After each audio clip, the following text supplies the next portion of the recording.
Okay, so a quick demonstration of some of the features that you will have during a Google Meet.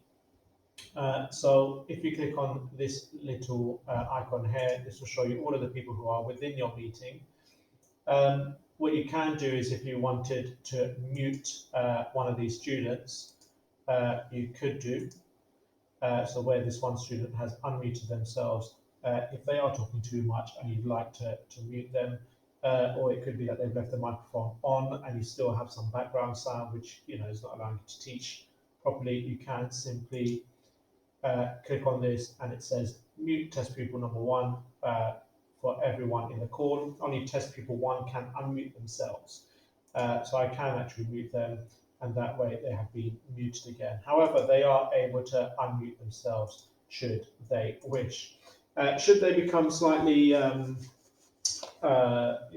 repetitive or constantly unmuting themselves when you've asked them a number of times to keep themselves muted, what you can do is you can simply remove them from the meeting.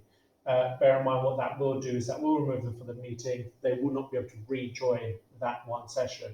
However, once you close the session and you start another session up again, whether it's an hour later or the following week, they can actually rejoin them. The student also has this raise hand feature.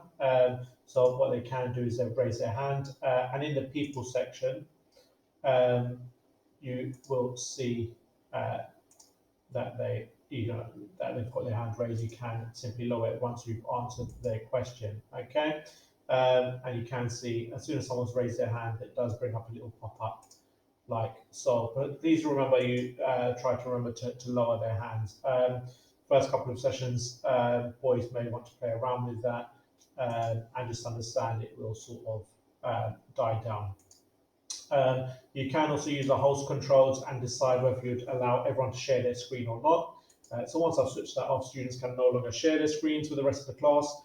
And if you do have students who are constantly sending messages and you want to end that whole feature completely, you can switch that off like so, okay? And then boys will not be able to chat. It will tell them if they do try to chat, it doesn't allow them to type anything in, and it will give them a message saying that the chat isn't available at this time. Remember to remove all students from the classroom once you're finishing, or from the meet once you're finishing, and that would mean that once you're out, then no one can actually continue with that. Should you leave yourself or a particular student in, and you leave yourself, other boys can then rejoin. So it's always a good idea to have everyone removed and then remove yourself and end the meeting.